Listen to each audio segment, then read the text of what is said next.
Hi everyone, and welcome to my tutorial on how to create a sticker from an illustration.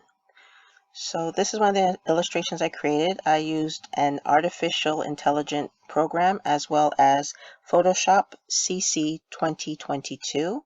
I used that to edit and change the saturation, the highlights, contrast, and everything, and this is what I came up with. So now what I'm going to do is I'm going to take this pretty little girl and I'm going to turn her into a sticker. So all I'm going to do is I'm going to go up to where it says Image, and I'm going to size her at 300 pixels per inch, which is 300 dpi. This is a good size for if I want to do planners, pillows, and whatnot, just to make sure that I don't lose any of the details when enlarging. And I'm going to put her now back on to fit to the screen. Now, as you can see, she's saved as what we call a JPEG, meaning that there's a background. In this case, it's white. I'm going to go over to my right-hand side where it says the image itself. I'm going to double click on it. I'm going to unlock it. And I'm also going to name it. And I'm going to call it Original. Then I'm going to right-click on it. I'm going to duplicate this layer. And I'm just going to name it Copy. The reason why I do this is that just in case I make any mistakes, I don't want to have to keep on going back. I can just go back to the original. Now, I'm not going to be working on the original, so I'm going to turn off this little eye here. So it's still going to be there, but it's not going to be seen. And I'm working on the highlighted one, which is the copy. Now, I want to change this into a sticker, as I said, and I want to have a little bit of a white outline, which here in Photoshop is called a stroke.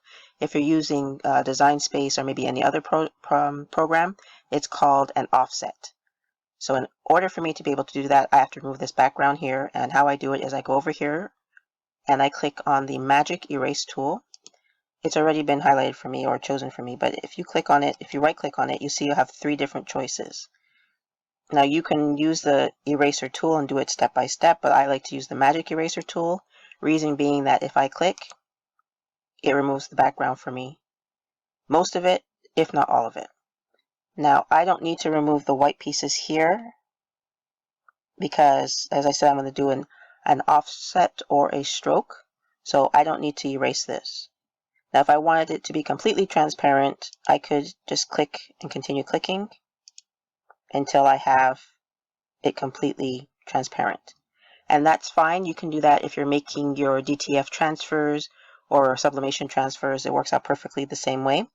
I can do stickers without the offset, but the reason why I'm doing the offset is because if you can see here, let me just get the arrow tool. Here we go. If you can see here, let me just enlarge that for you too. There is too many little, there are too many little thin parts. So if I'm doing this on Cricut Design Space, this is going to be a headache to cut out. Same thing with the little wisps of her hair. And that's the reason why I'm going to do an outline or an offset. And in order to do that, let me put her back where you can see her. You're going to go back to your right-hand side where it says Copy. You're going to right-click and go to Blending Options. Once Blending Options drop down, you're going to see you have all these different choices. I'm choosing my stroke, and there you have the white outline all around it. Even the little wisps of hair, it's got the line of the balloon, so that now when I cut it, be it in my die cut machines or freehand, I don't have to worry about all these little pieces around here. What I do is my sizing is 95. You can make it thinner or thicker, and I'll show you. You can make it as thin as you want, and you can make it as thick as you want. For me, 95 is perfectly fine.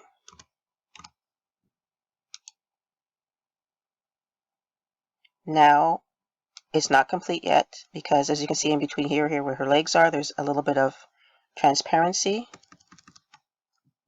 To enlarge also, I'm using Control and the plus sign. But here you can see that if I was to cut this on the Cricut, it's going to cut all around here. I don't want that. Also here there's missing white. So I'm going to go to my little paintbrush. I'm going to highlight that or paint it in. I'm going to go here too and paint that in. I'm going to go straight up here, check out everything else seems to be okay. And she is done. So there's my sticker. Fit on screen. Now I save her several different ways. Actually, I want to make it so that I have a little bit more room around her. I'm going to change the canvas just a little bit. I prefer to work in inches. So let's make her a 15 by 15. Just so that I have a little bit more wiggle room around her. I like to have open space at the top, as you can see here, and open space at the bottom. And that works for me. So I'm going to go up here to where it says File. I'm going to save her. I save her first as a Photoshop file, because that way if I want to do any editing, I won't lose any of my layers. So I'm going to save her as is, as the original file was. And then I'm going to save her again. This time, I have to give it some time. This time I'm going to save her as a PNG. PNG means that it's going to keep a transparent background. And she's going to be my balloon girl number 2, because as you can see I have other ones. And she saved as 2A. The reason why is because I do a reverse. I flip her so that she's facing the other way, and that way I have options for my stickers. So you'll see in a second. I'll go to Edit, Transform, Flip Horizontal, same girl, different sticker.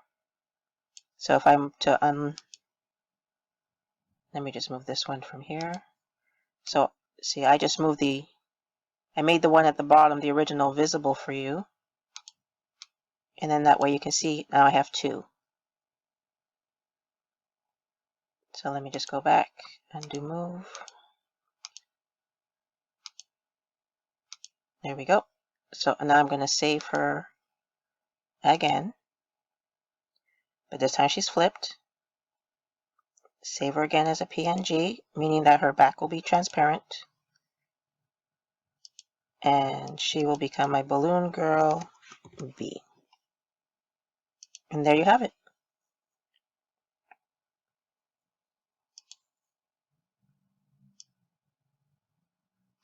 You now have your sticker.